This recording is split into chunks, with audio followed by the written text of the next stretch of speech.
Take 3, interrupted for the 3rd time. Got interviewed by a registered nurse, and I said I don't want to participate in a psych evaluation, plus you're a nurse. And then what happened was we had a conversation, and she goes, I got to report what I've seen. And then what happened was, I said, what did you see? And she goes, you're talking really fast. I said, what does that mean? She goes, it's a sign of mental illness. I said, well, if you're talking really fast and that's a sign of mental illness, you better go and arrest half the Irish population and all the commentators for the horse racing, just about everything else. They tried the same thing in Penrith. They said I was argumentative, that's a sign of mental illness. I said, well, you go down and question time in Parliament and you can get a whole bunch of fucking crazies down there. So she reports me, then I speak to the doctor at the prison, and I can't remember whether he said I was crazy or not crazy, or probably not. And so then they sent me off to Blacktown to get assessed, and Blacktown said, we want to take your blood. I said, you're not taking my blood. And they tried 5 to 7 times to intimidate me. The big guy comes over finally. I said, I'll kick the jaw off the fucking head if you want to try and take it.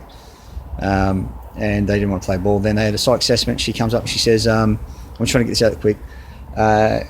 She says, I don't believe you've got a mental illness, but there may be one there. So they decided to put me in a room in a crazy farm for 23 days and drug you every day of the week. Now, I don't take drugs, sorry, just don't do it. And effectively what happened was,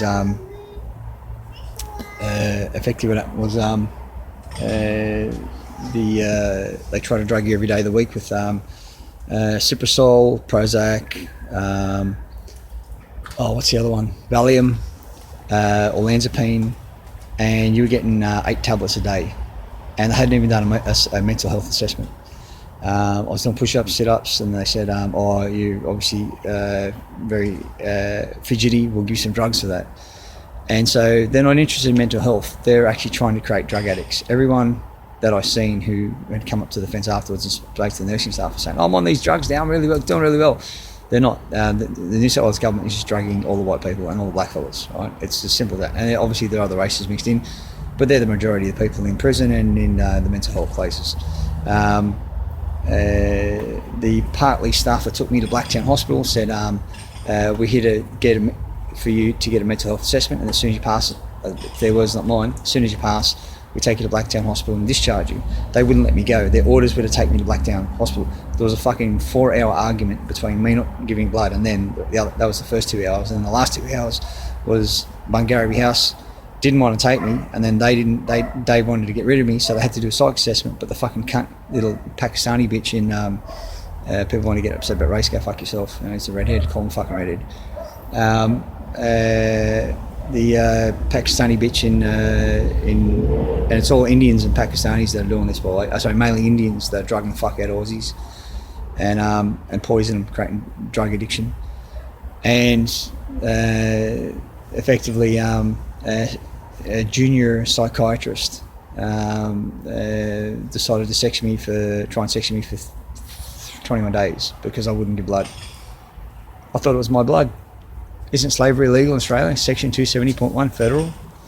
So effectively what happens is they finally come to an agreement. I stayed in Bungarby House, I wouldn't take the drugs. Then they decided to give me horse tranquilizers because I wouldn't take their drugs voluntarily. And I explained that causing me to eat pork, effectively like a Muslim, but asked to eat pork, and it's breach of faith, breach of international law, breach of international treaties, UN conventions, and so they drugged me. 30 hours later I woke up, and a day and a half later all my insides were all fucked up, and I was pissing right, no morning glory, none of that kind of stuff. And so just felt really weak, and so I climbed up the wall, got on the roof, and then jumped back down, and then, you know, if I'm going to break out, I'm going to break out at the most opportune time where I can get enough time to get as far away as possible. And one of the girls seen me, Indian girl, double degree in political science, and she made a complaint about New South Wales Police. And the New South Wales Police had decided to section her. Her parents weren't born here, so they were kind of afraid and didn't know what to do.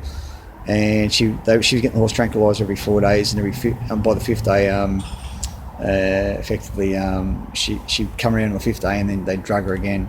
Nice little Indian girl. So she said, take me with you. So I can't lift your fat ass over the fence. and it's 4.5 meters up, and she's got to levitate the first three fucking meters, and then she's got to hold on and climb herself up. So that wasn't happening, so we had to take out a window. I didn't want to take out a window because it was going to make too much noise, so I had to use a pillow and some other bits and pieces, and got out for the window, and then had to get the glass out and cut the fuck out of my hand and punch the glass through. You can't see it now, but I've got holes in my nails from the glass.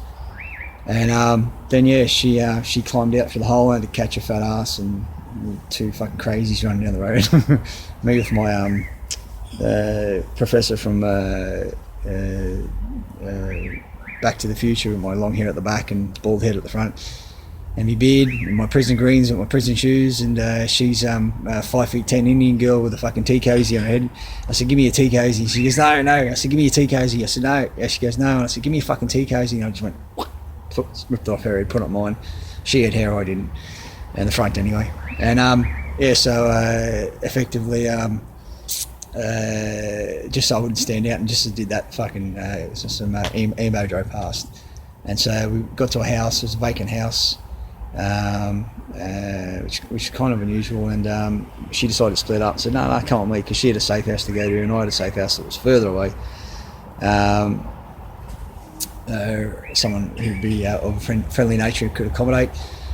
And yeah, basically what happened was we split up, and she got caught the next day, and I made it back to Penrith, and managed to get some stuff from family. And that family member rang my mum, said he needs some stuff, because I just needed 3 days to do some paperwork, and that was it for me. I was getting the fuck out of this shit.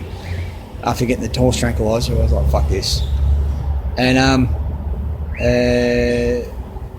yeah, then my redheaded sister, the bitch who lied on an ABO, said I threatened her life. I said, Amanda, stop this shit. She was just created turmoil in the family, and trying to make my life harder than what it is, given the circumstances.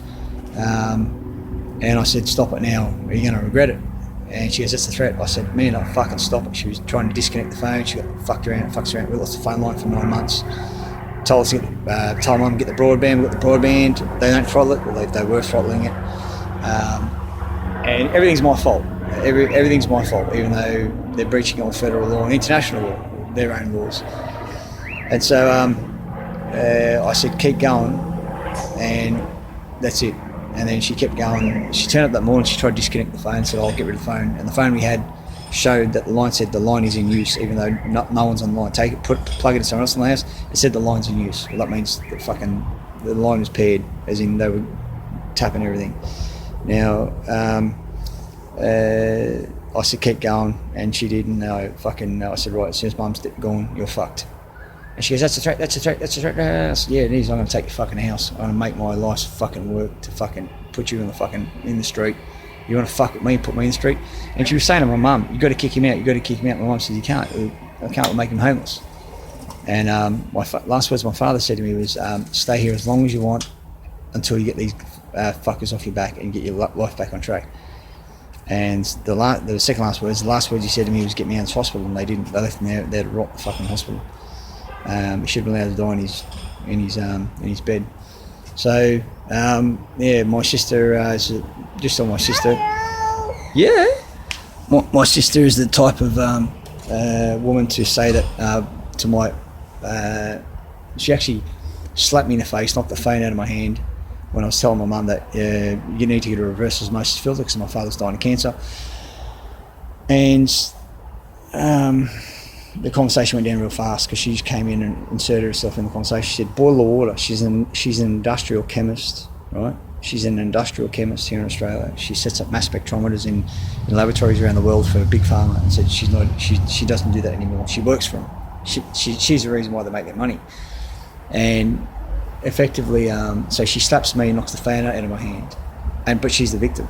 She tells my sister that I attacked her, but my sister sees the video, and I put it on YouTube for everyone to see. And my sister said, oh my God, she lied. That's all she said. Oh my God, she lied. Bold-faced lied. And my sister is a professional liar. Now then she said in the AVO that I'll read the AVO out for YouTube as well, that I threatened to murder her and her kids. I'm the reason why her son doesn't stop banging his head on the fucking ground. That's another story for another day. Yeah, it was traumatised because she used to leave and go to work. So, yeah, I don't like my sister. If she dropped dead tomorrow, if she was on fire, I wouldn't piss on her. My mum suffered at the hands of these guys. So when I was coming away from a family member's house, after I grabbed some stuff, the police were coming at me from 3 different streets. Got away from the first one, almost got away from the second, and it was like 2 roads converging on a bend. And when I seen how close they were, I put my hand up and had my head facing them over back the push bike, because I picked up a push bike from the old girl's house, and effectively put my hand up, and they accelerated, and they hit me about anywhere from say 40 to 50 k's an hour, and then landed on the ground and smashed my head, smashed my tailbone, and I said, watch my neck, and they just came and dropped the knee in, like they do, and stop resisting, bang, bang, give me a couple of taps, and then rolled me over. And they actually had a dent on the front left bump bar on the Ford. I think it was a Ford that they hit me with. So that was me breaking out of Mungarabee House. I was on the run for 24 hours. And it was pretty funny because even the neighbours were helping me out. And they literally tortured my mum.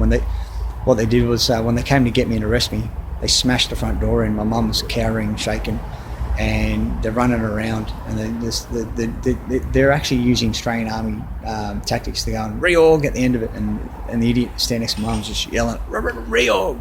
He couldn't even get it out, and effectively terrorised my mum. My mum was shaking and screaming the whole fucking time, and they're taking an AVO out on me against my mum, and this is the kind of shit that's going on.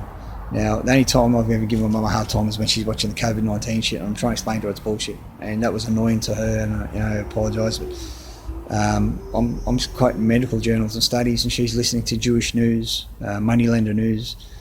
Now we're supposed to be the Commonwealth of Australia, but our money doesn't say Commonwealth of Australia, it says Australia, and that's the property of a privately owned company registered on the SEC, and that's why all this is happening. You can't. Poliomyelitis is cured with vitamin C. You can't catch a virus. It's either injected into you or it's induced to be created by your body. It's actually called an exosome. It's a protein.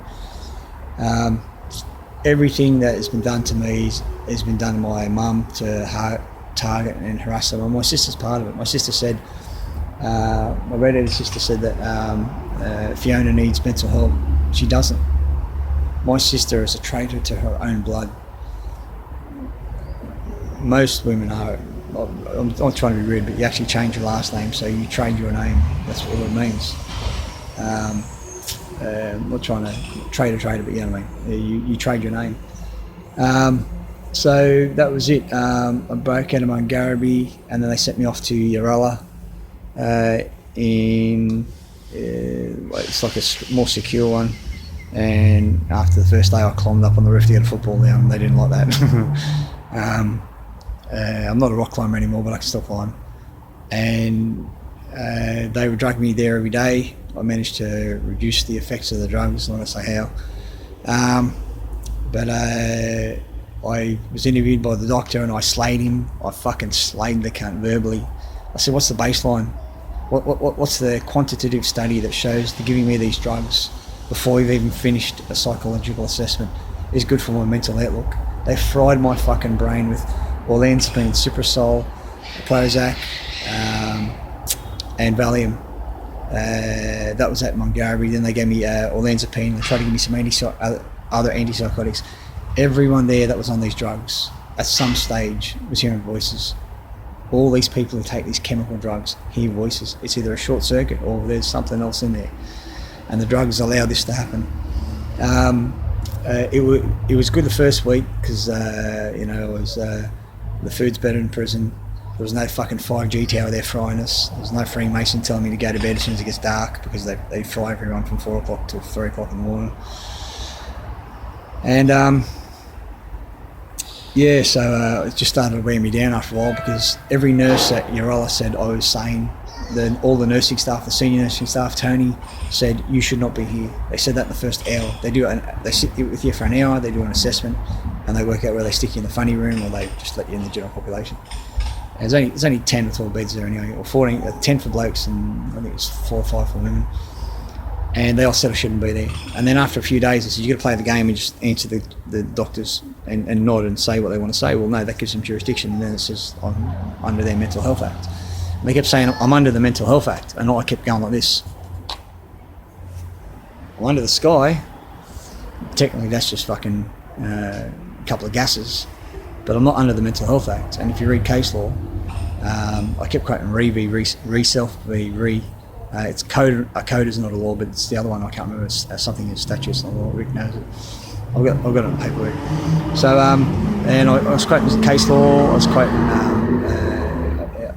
I said my YouTube channel. I'm quoting case law, and they said, "Well, you're mentally unstable because." Sorry about the pyramid over my head, but so entry to the building. They try to say that I was mentally ill because I believe someone's trying to follow me, and I said, well, my sister spoke to the psych, and she said, well, he's mentally ill. He's what's the word? He's schizophrenic because he believes people are following him. And my sister says he's on a police watch list. That means they follow him. He's on a police watch list. That means they follow him. And then the psych turns around and says he's actually on several watch lists. So, you know, if you're gonna do something, do it well. You know. So there's psych confirming that I'm on several watch lists. And then my sister then turned around and said they've got a friend of the family who's someone's brother, and he's chronic weed use. It's mainly the tobacco spinning. He does have schizophrenia, and it's quite bad. And she said, I'm not gonna say I'm an expert. She's got a person on the phone. She didn't want to say she was an expert in the field, but yep. She didn't want to say she's an expert in the field, but she was see you, man. She didn't want to say she's an expert in the field, but she did say that she's had quite a lot of experience. She had my brother. He's just none of the things that the other guys have got. And he's been targeted, and he's getting run off the road, and my daughter's getting run off the road. And this is the 160 million that the corporation has given to Australia, the company registered in the ECC, has given to ACES to go around and target and stalk people, tradies, following people, harassing them and all that kind of stuff. So, I got out of Urella. They were a bit worried because I had someone go through and record all the doctors' registration and chasing numbers. And they said, why is that? And I said, well, put a lien on your fucking property and then towies will come and take it. Migrate to the PPSR, towies will come and take it, and then you can go to court and you can spend some fucking money. And then the nurses would go and bat for because it's their business, their baseline. But if they didn't drug people in the fucking hospital, there wouldn't be half the problem. And all the rooms in the mental health facility are irrelevant. There's no stimulation in any of the rooms. There's no TVs, nothing. So we can't have TVs because some people become overstimulated. And people act out because they've been tortured in there. They're fucking being tortured. They've been pinned down and drugged. There've been no stimulation. There's nothing in the room. They get locked down for fucking 14 hours a day. And there's no TV, no nothing, no book, no nothing. And they dose them with these fucking drugs that just fuck you up mentally. Now, when I was released from there, I went straight to the police station. I went to a video link to the magistrate, and he said, Mr. Joseph Gavin. I said, that's not me. He said, oh, it's just polite circles. When the Commonwealth Styles Manual clearly says that Mr. is a rank of Sub-Lieutenant, Lieutenant, Army, Navy, Air Force, page 516, and halfway down the page. And so I just played their game, and they were really nice, and I was really like, I didn't want to be there, and I had a knot in my stomach because I was just like, I don't want to eat their fucking humble pie. And so they gave me bail, no conditions, and effectively they took out an ABO. They locked me away from my family so they could take out an ABO, and my sister is a government agent. There's no other word for it.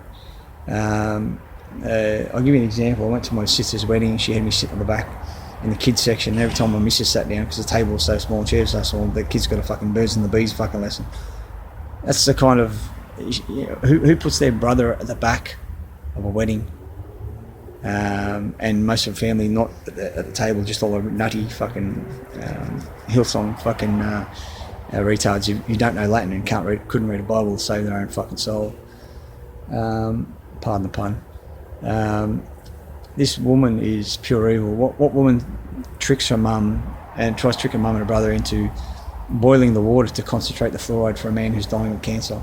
If you remove the fluoride, it's going to help his stomach, help his digestion. And the only thing she's interested in is money. She's always been interested in money. It's a bit like this. She was the youngest child, and when I came along, I guess that all changed. I fucking hated being called the youngest child. Like in the Irish circles, they call you the baby of the family. It's fucking. Even I copped that for fucking years, but I mean, it didn't bother me now. It did bother me back then when I was young, but doesn't bother me now. It's just one of those things, and you try and process why people are the way they are. And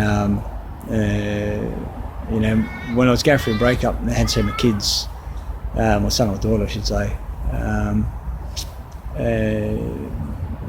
my brother would ring up and go, or the old say, you want to speak to your brother, and he's got a new Harley, and I was like, you one thing I want to talk about a fucking Harley Davidson over some son or my daughter in fucking a year or 2 years.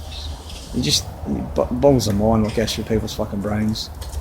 So anyway, I'm staying at friend's place, and then really want to put a shout out to Paul, you know who you are, Nathan, Asha, Ashika, sorry, and Dash. Really appreciate it. The sort of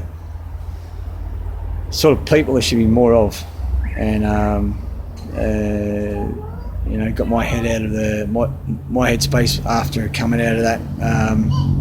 Just trying to remember that the drugs they put you on in Mungarabee House and Urella are nothing short of fucking genocide. They are just hooking people on drugs.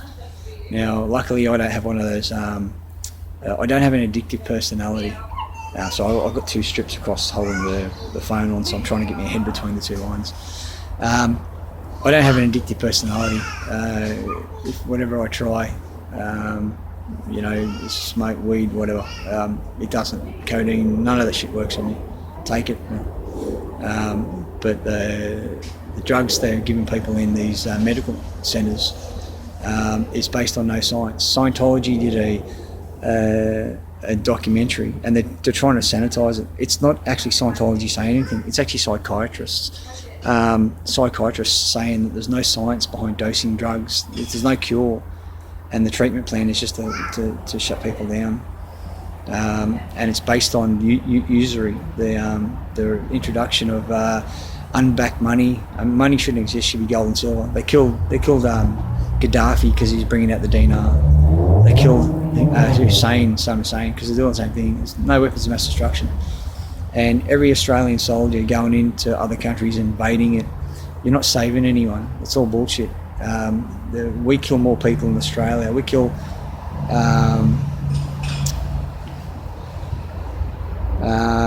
40 times more people in Australia through prescription drugs than what Saddam killed every fucking year. And we kill about that many. 1/16 of all rotel in New South Wales is a result of police chasing people to their death. There's a girl and a young lady and her kids died on Windsor because she couldn't afford the fine, so she ran. She had a broken taillight. She ran from the cops, crashed the car, and they all died.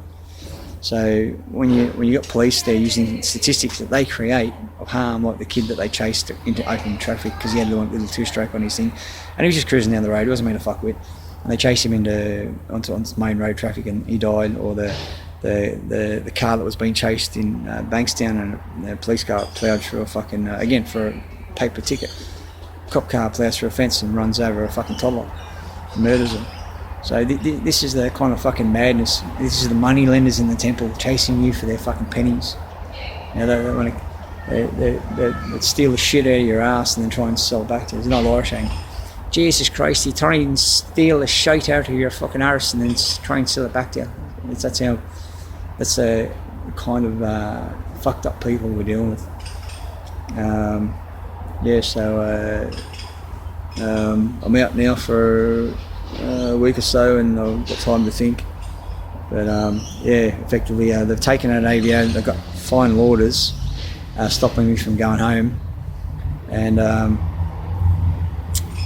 so to isolate me even more so they can target me. And I spoke to Mum the other day, and she said, "You've got to change your ways. You've got to change your ways." And I do. I have to change a few things, but when you destroy someone's family, yeah. Anyway, that's me done. That's an update. I actually put a bit of weight back on in the. Doesn't look like this thing on. But put some meat back on the bone in the mental health place because the food wasn't too bad. It wasn't as much soy. But yeah, effectively, they're literally drugging people. I mean, I'm not going to talk about jail. What happens in jail stays in jail. I was threatened. I was when I left. A lot of guys come up, shook my hand. A couple of big islanders, a couple of big fellas come up and said, "Yeah, we know what you're doing. Good on you." And it was odd. It was real odd. It was odd being in there. But and you wouldn't believe me if I told you half the stuff that went on in prison. But yeah, there's one guy come up and he said he hated cops and this, that and the other, and he said, be the person you can be, otherwise they're going to go, and he threw it away. And yeah, so they don't like me doing what I'm doing, and they're trying to put me on the streets destitute like a homeless madman. So that's 2 doctors in Nepean Hospital. Then that was the first time. Second time with the nurse. They all said I'm not mentally ill. Then it was all the minions working for these cunts said, "Oh, he might be," and then I get assessed at Urella, and they said that I'm not mentally ill. He's quoting case law. I'm only telling you what's happened to me. And Tracy Ford covered up my attempted murder and also covered up home invasion, as well as the detective, which is a Greek name, as well as the detective constable as well. So giving someone a warning these days is actually a crime, and having a knife to protect your life, having a lawful excuse to protect your life is a crime these days. And not giving fingerprints is resisting arrest. That footage will be very interesting to watch when you get to see the knees been put in. All right, that's me done. Cheers, and I'll do a couple more clips telling you what's been going on as well.